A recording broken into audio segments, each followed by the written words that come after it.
La Unió Esportiva Figueres ha començat la celebració del seu centenari amb un partit amistós a l'estadi de Vilatenim amb el Girona de primera divisió.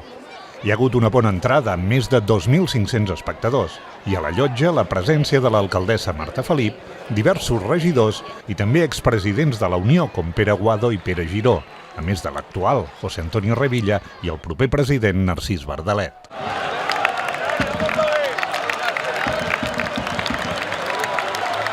Un cop els dos equips han saltat al terreny de joc, s'ha produït un dels moments més emotius.